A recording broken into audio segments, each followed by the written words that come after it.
उन्होंने कहा कि हमने उनसे कहा है पाकिस्तान से कि आप दहशतगर्दी के मामलात पर कुछ करें और करने की ज़रूरत है। पाकिस्तान ने कहा ऐसी बात ही नहीं हुई, दहशतगर्दी का नाम ही नहीं लिया और उसका तज़किरा कोई नहीं आया। उन्होंने कहा हम अपनी बात पर स्टैंड करते हैं। हमने जवाब दिया नहीं जी, हम भी अपनी बात पर स्टैंड करते हैं, आपने हमें कुछ नहीं कहा। पर सबसे ज़्यादा हम सबसे पहले बात करेंगे फ़ारूक रसनात साहब जी, हमारे मुल्क के मुमताज़ माहिर इमरानियात और सियासियात हैं, वो जहाँ हमारे साथ मौजूद हैं जी, उनके साथ हम बात का आगाज़ करते हैं, फिर उसके साथ हम कुछ करते हैं। आपके दौरा हो रहा है जी, बड़ा इम्पोर्टेंट जी। इस प्रेजेंट हुकूमत का एक बड़ा टेस्ट पहला है जी। ईरान के वज़ीर ख़ारजा आए, जापान के नायब वज़ीर ख़ारजा आए, उसको हमने अहमियत दी, लेकिन ईरान के आए तो सऊदी ईरान ताल्लुकात की बहस चल पड़ी, मुबारकबाद के पैगाम आते हैं, बहुत सी बातें करते हैं। अब इसके साथ ही हमने कहा जी हम बहुत अपने इंटरनेशनल मनसूबों को जो है इमरान ने कह दिया है का जायज़ा लेंगे। ये सी पैक का मनसूबा है जी, और कहा जा रहा है कि जी बहुत सारे मामलात अमेरिका से जो असल नाराज़गी है वो ना अफ़गानिस्तान है ना कोई और है, बल्कि शायद सी पैक है। क्या ये जो सारे वाक़या जिसका मैंने तज़किरा किया होने के बाद आप तवक्को करते हैं कि हम कुछ अपनी पॉलिसी को कंट्रोल कर सकेंगे, कुछ डिलीवर कर सकेंगे, अमेरिका को कुछ लाइन पे ला सकेंगे? अगर नहीं ला सकेंगे तो कोई अल्टरनेटिव पॉलिसी हमारे लिए वाइबल है भी कि नहीं है, फिजिबल है कि नहीं है, हमें कुछ फ़ायदा हो सकता है कि नहीं हो सकता? क्या कहेंगे आप? ये इसको ज़रा देखना होगा मुख्तलिफ ज़ावियों से। ठीक है। सबसे पहले तो ये है कि पिछले सालों में दुनिया तब्दील हुई है बहुत सी। एक जो तो हकायक थे, ज़मीनी हकायक थे, वो भी तब्दील हुए, और दूसरा एक स्टाइल भी तब्दील हुआ। पहले स्टाइल पे बात कर लेते हैं। सदर ट्रंप एक बहुत ही होस्टाइल, जिसको हम कहते हैं बिगेटेड और वाइट सुपरमेस्ट, एक उनका नजरिया है। जी जी जी। और वो सफेद नस्ल के बालादस्ती के बहुत ज्यादा, बिल्कुल एग्जैक्टली जी। और हम जोर के ऊपर अपनी चीज मनवाएंगे, बायलैटरल तरीके से बातें करेंगे, मल्टीलैटरल यानी पूरी दुनिया को हम साथ लेके नहीं चलेंगे। ये उनका रवैया सिर्फ हमारे साथ नहीं है, बल्कि अपने जो उनके एलाइज हैं, यानी कनाडा से करीब अमेरिका के और कौन मुल्क हो सकता है। ठीक है। जिस तरह उन्होंने बुली किया ट्रूडो को, प्राइम मिनिस्टर ट्रूडो को, जिस तरह उन्होंने मैक्सिकन को रेपिस्ट और डाकू और चोर क्या कहा, उनकी हमसाया मुल्क है, जिस तरह उन्होंने जर्मनी में फ्रांस को, यानी उन्होंने किसी को छोड़ा नहीं। और तो वो उनका एक एग्रेशन का रवैया ये बताता है। पाकिस्तान के साथ भी उनका वही एग्रेशन का रवैया है। उनका ख्याल ये है कि हम पाकिस्तान पे दबाव बढ़ाएंगे, और सिर्फ ट्रंप नहीं है, उनकी टीम भी देखिए, उनकी टीम में भी यही ख्यालात हैं। बोल्टन है, बोल्टन तो ये कहता रहा है पहले कंजर्वेटिव जमाने में भी मोर सुपर न्यू कंजर्वेटिव था, बिल्कुल सुपर, जो कहता है कि एटॉमिक बॉम्ब भी हमें फेंकना पड़े तो फेंक दो। ये जॉर्ज डब्ल्यू बुश के जमाने में भी था इनका सिक्योरिटी एडवाइजर। तो ये उस टीम के साथ, तो पाकिस्तान के साथ इनकी जो एक बात करने का तरीका है वो एक क्रूड भी है, रूड भी है, और एग्रेशन। अच्छा, हम जो बात कर रहे हैं, जो मैं इसको बुनियादी समझ रहा हूँ, क्या खित्ते की पूरी सूरत बदल रही है? देखिए ना, हमारे अमेरिका से ताल्लुकात बेस करते थे हमारे सिक्योरिटी प्रॉब्लम के। सेंटो में जब हम गए उसी से हुआ, जब जफरुल्लाह खान साइन कर रहे थे मनीला में पैक्ट को, और शायद कैबिनेट को भी नहीं पता चला था, और उससे पहले हज़रत लियाकत अली खान अमेरिका गए थे, और हमारा पूरा बेस करता है उनके। हमारा असला, कोरिया की जंग ख़त्म हुई, हमें जहाज़ मिल गए उनके, मैं सारा एक बेस करता था और आखिरी वक्त तक चलता रहा। अब क्या वो वक्त आ गया है कि हम अफोर्ड कर लें कि अमेरिका से स्ट्रेटेजिक ताल्लुकात जो हैं अपने अगर हट भी जाएं तो फ़र्क नहीं पड़ता? नहीं, मेरा अपना ख्याल है कि ये जो स्ट्रेटेजिक ताल्लुकात बनाने हैं और अलायंसेस का सिस्टम, ये पहले 3-4 साल पहले से ही हो चुका है। वो इसलिए कि अमेरिका ने हिंदुस्तान को चुन लिया है अपना स्ट्रेटेजिक पार्टनर। ठीक है, वो उसके साथ वो न्यूक्लियर उन्होंने मुआहदे किए, और मुआहदों के अलावा और भी बहुत वो कुर्बत है उनमें। और पाकिस्तान ने अपना स्ट्रेटेजिक पार्टनर चुन लिया है चीन को, कहे बगैर मतलब सी पैक है, उसके बाद वो हर तरह से हमारी सारी जो जहाज साजी है, टैंक साजी है, बिल्कुल, और गवादर का उनको देना, वहां पे सहूलतें सारी देनी, बल्कि उनके हवाले कर देना सारा। तो ये मतलब स्ट्रेटेजिकली हम उसके बाद पाकिस्तान के रूस के साथ ताल्लुकात बहुत बेहतर हो रहे हैं। और अफगानिस्तान में कभी ये हम सोच सकते थे कुछ महीने पहले भी कि रूस एक सालसी का किरदार अदा करेगा उस अफगानिस्तान में जिसके खिलाफ ये सारी लड़ाई होती रही, ये मुजाहिदीन और पाकिस्तान भी उसमें सारा बना। तो बिल्कुल अब यहाँ पे आपने जो ये बात की है, इसमें देखिए अमेरिका की फ्रस्ट्रेशन और अमेरिका की झुंझलाहट भी शामिल है। 17 साल से वो अफगानिस्तान में लड़े हैं। ठीक, सबसे लंबी लड़ाई वियतनाम के बाद भी उन्होंने अफगानिस्तान में ही लड़ी, जिसमें उनको शिकस्त हो रही है। हमने कंपोजिया बनाना चाह रहा है। हाँ, कंपोजिया नहीं, वो शिकस्त हो रही है उनको। तालिबान जो है वो कब्जा करते जा रहे हैं मुख्तलिफ इलाकों पे, उनका हर रोज वो अपनी मर्जी के साथ वहाँ पे कार्रवाई भी करते हैं और अमेरिका को कोई रास्ता नजर नहीं आ रहा कि कैसे निकलें। अब सदर ट्रंप की हमने जो पहले बात की थी, उनका स्टाइल इस किस्म का है। देखिए उन्होंने जो ईरान के साथ झगड़ा लिया, मैं तो झगड़ा लिया, एक ओबामा ने मुआहदा किया जौहरी, इन्होंने उसको तोड़ के परे फेंका और ना सिर्फ फेंका बल्कि ये कहा कि हम उनकी हुकूमत को भी उलट देंगे ईरान की। ईरान का भी अफगानिस्तान में बहुत असर है। पाकिस्तान के साथ उन्होंने जिस किस्म की कशीदगी पैदा की हुई है, जिसका भी कोई जवाब नजर नहीं आता। ठीक है, पाकिस्तान के बगैर भी अफगानिस्तान में वो अपनी फौजें नहीं निकाल सकेंगे और वहां पे ये फंसे रहेंगे।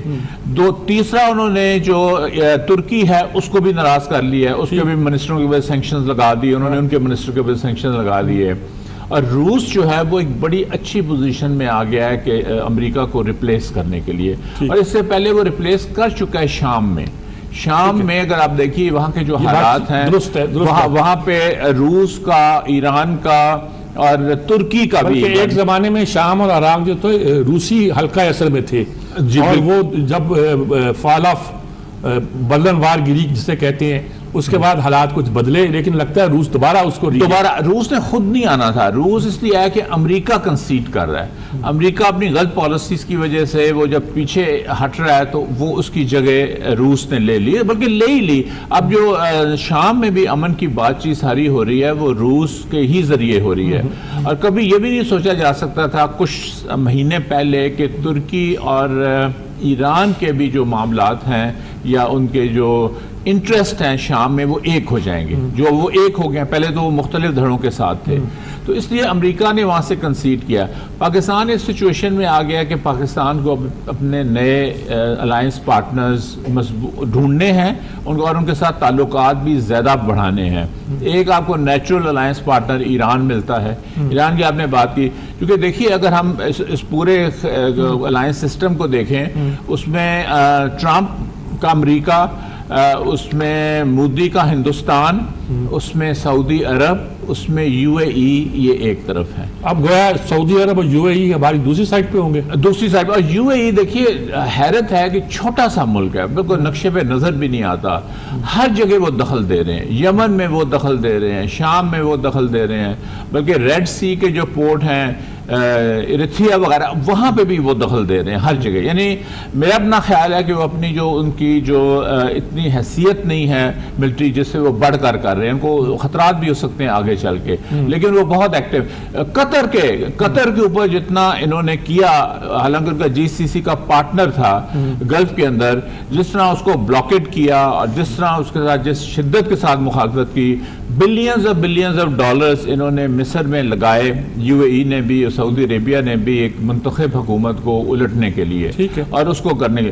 तो इसलिए ये वहाँ पे जो अब बैलेंस है वो बिल्कुल जैसे आपने कहा। लेकिन देखिए इसमें बात फिर ये है कि हमने कोई लड़ाई तो नहीं लेनी ना, यही मसला ये है जी, हम क्या हमने इस तरह चलना है कि पाकिस्तान एक बैलेंस करके, बड़ा डेलीकेट बैलेंस होगा, बहुत नाजुक बैलेंस होगा, लेकिन डेफिनेटली पाकिस्तान के जो स्ट्रेटेजिक मामलात हैं और पाकिस्तान की जो फलाह बहबूद के लिए हैं, वो अब आपको नए पार्टनर्स के साथ ही चलना होगा। क्योंकि हमने तो नहीं किया, ये तो उनकी इस तरह का बन गया है। जिस तरह ट्रंप को उन्होंने सारा कुछ उसके हवाले कर दिया और वो बड़े फख्र से और हर जगह वो मीडिया पे भी हर जगह कहता है कि हमने billions and billions of dollars के उनको हथियार बेचने हैं, जिसको ईरानी कहते हैं, वो मिल्क कर रहा है उनको। अच्छा, ये यही कहते हैं कि अमेरिका से कोई अच्छी खबर नहीं आएगी, लेकिन हमें अमेरिका को नहीं छोड़ना। अच्छा, ये तो एक असूली सी बात है जो की जाती है कि हमने लड़ाई नहीं देनी, लेकिन वो लगता ये कि लड़ाई पे तुला हुआ है। नहीं मेरी साहब, लड़ाई और दोस्ती तो दो करते हैं ना, एक तो नहीं कर सकता। हाँ ठीक है। इनका तुर्की ने इनका क्या, देखिए तुर्की इनका नेटो का मेंबर भी है, तुर्की के साथ इनकी फौजी दस्ते वहां पे मौजूद हैं अमेरिका के। जिस तरीके से इन्होंने क्रूड, जिसमें कॉबॉयज होते हैं पिस्तौल निकाल के, और जिस तरह उन्होंने बदतमीजी की, मैं कहूँगा लेवल पे, जिस तरह तुर्की के साथ बिहेव किया, कनाडा की भी हमने बात की, यूरोप के साथ इनका ये स्टाइल है। ये अमेरिका को वापस ले जा रहे हैं जो इंपीरियल अमेरिका होता था 50s में और 60s में, और बहस चलती थी एम्पायर और रिपब्लिक। हाँ, बार हम सुपीरियर हैं, देखिए ना उनकी आप आइडियोलॉजी देखिए ना, ये वो ताल्लुकात नहीं हैं जो स्टेट्स के दरमियान होते हैं, जो स्टेट अपना मफाद भी देखती है और दूसरे की कैपेसिटी भी देखती है कि क्या उनमें कैपेसिटी है जो हम ये बात कह रहे हैं वो करेंगे भी, कर भी सकते हैं या नहीं कर सकते। वहां तक तो ठीक है, लेकिन अगर आपकी आइडियोलॉजी ये हो कि हमने डोमिनेट करना है, हम सुपीरियर हैं और हम सुपीरियर है, एग्जैक्टली, ताकत के जोर पे दुनिया में नाफिज करना है तो नाफिज करें, और खास तौर पे ये तो फाशिज्म है वो। इनके अपने, आप देखिए ना, इनके अपने जो वहां पे डेमोक्रेट्स हैं वो क्या कह रहे हैं। वो तो जो टाइम का भी एक कवर आया था कि Trump is not a king, उसको ताज भी पहनाया हुआ था उन्होंने। वहां पे तो ये बहस अमेरिका में भी हो रही है, अमेरिका के अंदर भी ही इज अबव लॉ, ये भी वहां पे कहा जाता है आमतौर पे। प्रेस के खिलाफ उसने एक लड़ाई शुरू की हुई है, ये उसको फेक न्यूज कह के, ये सारा कुछ कह के, यानी कहने का मेरा मकसद है कि ये उनके रवैये हैं। अब जाहिर है जब आप बातचीत करते हैं मेज पे तो उस पर कोई शाउटिंग मैचेस तो नहीं होते। वो आपको कहेंगे कि जी आप हक्कानीस के खिलाफ कार्रवाई करें, आप हक्कानीस के खिलाफ अगर कार्रवाई नहीं कर सकते तो उनको बाहर निकाल दें, फलाना जो ट्राइब्स हैं इनके खिलाफ आप क्या हम कर सकते हैं। उसके बाद फलाने जो आपके मजहबी रहनुमा उनके कोई नाम लेंगे 4-5 के, इनको आप जेलों में डाल दीजिए, क्या हम डाल सकते हैं? वो तो हमारी अदालतों का काम है। इसलिए ऐसे अनरीजनेबल और डिमांड्स करने, चूंकि वो एक खिफत उनकी, यानी वो शिकस्त खा चुके हैं। ये तो मतलब ऐसी चीज़ है जो कि उसको हम डिनाई हम नहीं कर सकते, और ना ही अमेरिका में भी डिनाई किया जाता है कि अफगानिस्तान में वो फंस गए हैं। अब वो चाहते हैं कि वहाँ पे एक रीजनेबल अमन आ जाए, मुनासिब सा, जिसके बाद ये अपनी फौजें बाहर निकालें। अभी आपने देखा होगा आज ही के अखबारात में जो खबर कल में आई है, उनके जो अपने इंटेलिजेंस के अफसरान हैं वो आपस में लड़ पड़े हैं अफगानिस्तान में। जो उनके वो ट्राइबल चीफ्स हैं जिनको अमेरिका ही प्रॉम्प्ट करता है, उसमें दोस्तम भी है, उसमें दूसरे भी हैं, ताजिक्स भी सारे हैं, वो तो अशरफ गनी को हुकूमत भी नहीं करने दे रहे।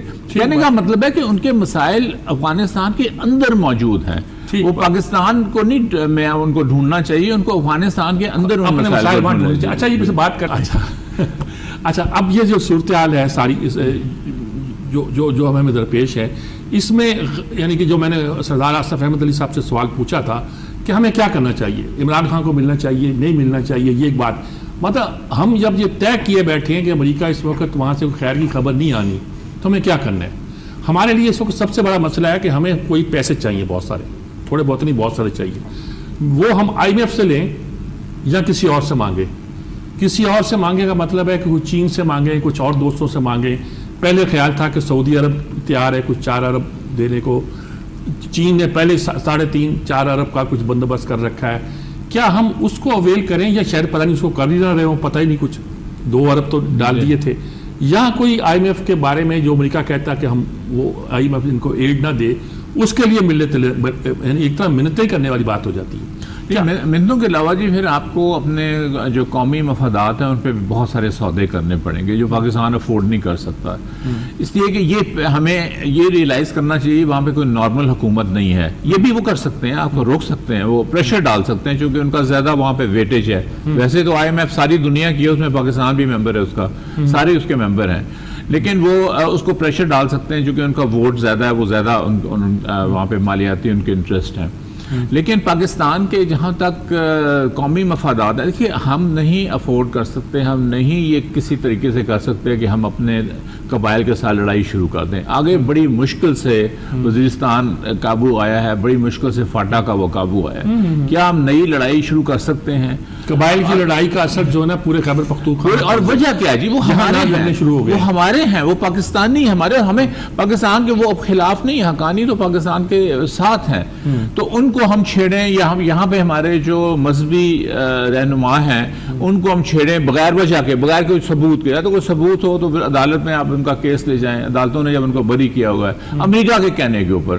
तो बहुत सी चीज़ें पाकिस्तान नहीं कर सकता, लेकिन वो उनकी एक जिस किस्म की वहाँ पे हुकूमत है, जिस किस्म का उनका रवैया है, वो फिर पाकिस्तान को एक ख़तरा हो सकता है कि ये हिंदुस्तान के ज़रिए कहीं पाकिस्तान के ऊपर प्रेशर ना डलवाएं। ऑलरेडी हमारी जो सीज़ फायर लाइन है कश्मीर में हो रहा है, हिंदुस्तान भी कश्मीर में बिल्कुल ही वहाँ पे जिच आया हुआ है। उनके जो कश्मीरी हैं उन्होंने एक वॉर ऑफ लिबरेशन, तीसरी पौध है जिसने वहाँ पे शुरू की हुई है, 6 लाख फौज उनकी बिल्कुल नाकारा हो गई है। तो वो उनको इनकरेज ना करे। लेकिन उसका फिर अगर हम इस बहस को दूसरे तरीके से देखें, इस वक्त हिंदुस्तान भी इस पोजीशन में नहीं है कुछ, इसलिए कि उनके भी 1 साल के बाद इलेक्शन होने वाले हैं और उसमें जो मोदी है वो बगैर किसी छेड़छाड़ के या बगैर कोई एग्रेशन को बढ़ाए बातें वो जरूर करेंगे, क्योंकि उनका एजेंडा ये होता है पाकिस्तान बैशिंग, पाकिस्तान को के खिलाफ वो सारी बातें करते हैं। लेकिन उसको अपने और भी इक्तिसादी उनके मामलात हैं जो वो अपना जो वादे पहले भी उन्होंने किए थे वो भी उन्होंने पूरे करने हैं, तो इसलिए वो इलेक्शन मोड में चले जाएंगे, मुश्किल हो जाएगा। दूसरी तरफ अमेरिका इस वक्त नवंबर में उनके भी मिड टर्म इंतखाबात होने वाले हैं, यानी पूरी हाउस ऑफ रिप्रेजेंटेटिव और 1/3 सेनेट, और वहां पे बहुत सख्त मुकाबले हो रहे हैं। और अमेरिका को इनको ये भी पता है, जो रिपब्लिकन सदर है या उनकी टीम को, कि अगर ये हार गए नवंबर में और वहां पे डेमोक्रेटिक हाउस आ गया और सेनेट में उनका सिर्फ 1 वोट कम है, सिर्फ 1 वोट का फर्क है, तो अगर उन्हें 4-5 भी सेनेटर इलेक्ट करवा लिए तो सेनेट पे भी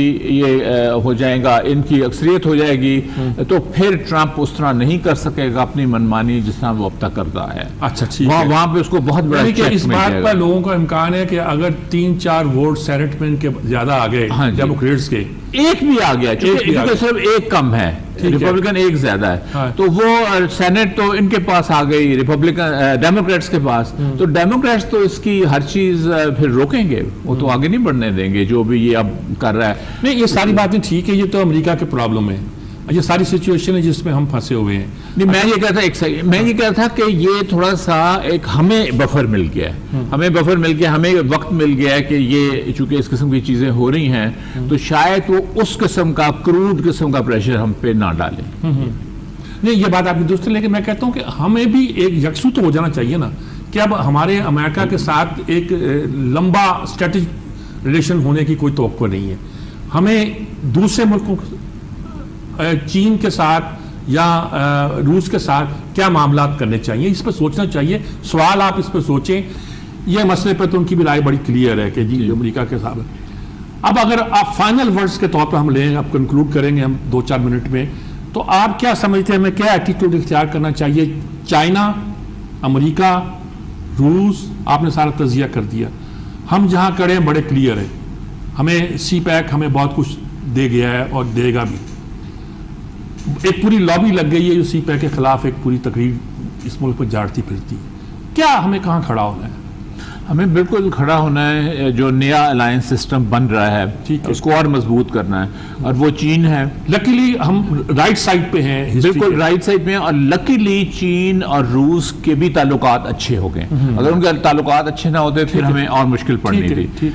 रूस चूंकि अगर आप देखें तो रूस के साथ याद आ रही है कि जब कुसीजन और चुहनलाई हाथ में ला रहे थे और लास्ट टाइम था शायद वो, तो हमने सुर्खी लगाई थी कि अब के हम बिछड़े तो शायद कभी ख्वाबों बने, और फिर वही हुआ कि वो तो नहीं मिलेगा। हाँ, वो तो, लेकिन अब बिल्कुल फिर वापस वो सारी चीज़ें।